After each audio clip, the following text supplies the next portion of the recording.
Let's take a look at number 9. We talking about cash backing. Not a game. Not a game. We talking about cash back. We talking about cash backing. We're not talking about practice? No. We talking about cash backing. We talking about cash back. We talking about cash back. Not a game. We've been talking about practice for too long. Word. No practice. We talking about cash backing. We talking about cash back. I mean, we not talking about a game. Cash back like a pro with Chase Freedom Unlimited. How do you cash back? Chase, make more of what's yours. Very, very, very good. I'm going to tell you this first. So most of my family is from South. Some were from South Philly coming up, but most of my family is South Jersey, the Philadelphia area. So the fact that you used a cultural reference that was decidedly Philadelphia with Allen Iverson, AI, the original AI. Wait, it should be. But I love this. And this was, one piece of a million pieces that you're doing with Kevin Hart and with this brand. So, first of all, congratulations. It's excellent work. It stands out. I also know how hard it is to work with athletes.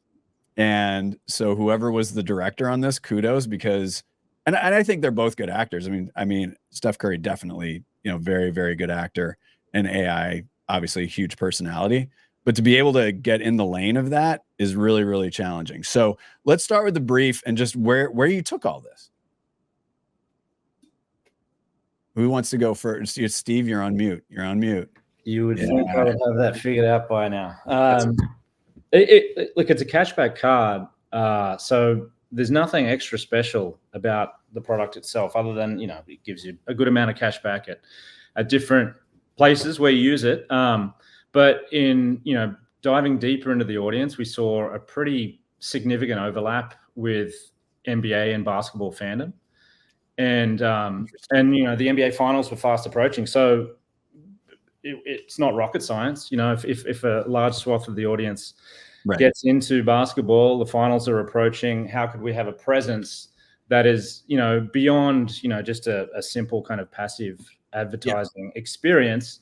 How could we really kind of leverage fandom in a way where true fans of the game would respond to the work, respond favorably to it? And that was our starting point. And thankfully, on our team, myself included, but on our team, we have some absolute basketball diehards and some AI diehards. And, as we were kicking around ideas, the press conference kind of inevitably kind of came up as an iconic NBA moment. Look, it transcends the NBA. It's probably the most iconic sports press conference of all time. Yeah. And so, we started kind of kicking around this idea and, just on a lark, what if instead of talking about practice, AI could finally talk about cash backing? Like, what if you could finally, walk away from this thing that has plagued him for years and talk about cash backing instead? And could that like provide some sort of comedic relief? And that's kind of a long-winded way of how we got to this particular spot. There are other elements in the campaign, the broader campaign, but this was perhaps the most fun and the most significant piece of it all, I will say. Sure. Yeah, a good foundational piece. The other piece of this too, thinking strategically, because if you're looking at the primary target, obviously consumers at a certain income level, et cetera, but my guess is those that are higher earners probably came of age when that happened. So it's interesting because it was like, we want to impact culture. It's like, okay, gotcha. But that was such a culturally iconic moment that to be able to attach that to a brand and to do it seamlessly, by the way, none of this felt forced. And we can all agree that sometimes some of this shit feels forced. But this was it was just really done so incredibly well. I have to imagine that cohort of high spenders probably enjoyed that. They did, thankfully. And I think being sports fans ourselves and knowing that, you can smell tokenistic representation or a poor attempt at association without properly understanding the nuances of a sport or an athlete. We've all seen it, you know, Yeah. and it just falls flat. And you know, we definitely set out not to do that. And you know, Stephen Curry was a great addition. AI, Kevin, you know, back to the point about athletes being tricky to work with sometimes. I will say this was not one of those occasions, and you know, a lot has to be said for Kevin Hart. He has a way of, he knows both players personally, but he also has a way of disarming people on set. Right. You know, his personality is you know, akin to what you see, and so Yes, you know, it is. yeah. So you've got you know, if you've got a comedic force kind of in the middle of it all, it's an energy that starts to feed on itself, and then when you roll the camera and you give, you know, in this case, pretty minimal direction, because they kind of get swept up in it, and yeah, it was a real pleasure. Nick, what would you like to add to this conversation? You're sitting there very patient and quiet.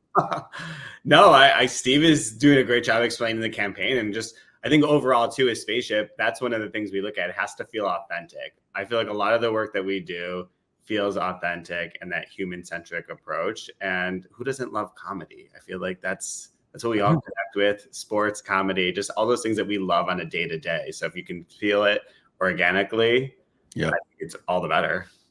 No, it's true. And I mean, look, big Spaceship has been doing great work for a very, very long time, and you've had a lot of changes. You're still independent in our eyes, so thank God for that. You know, privately held company, cool, right on.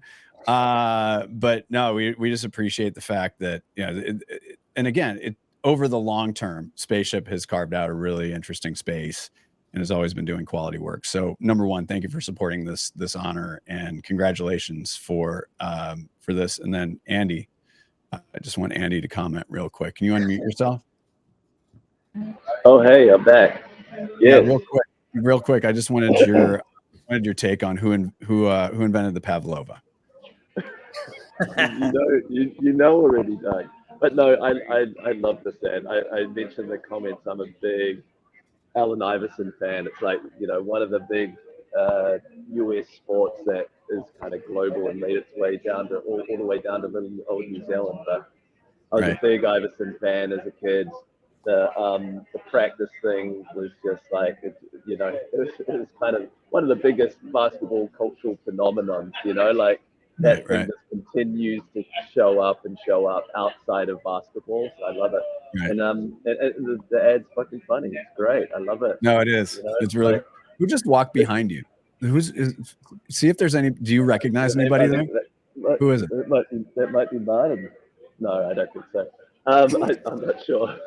All right, I'm gonna put you back. Go get a flat white. Steve and Nick, hang out. Again, congratulations again. Really appreciate the support. And we're gonna move on to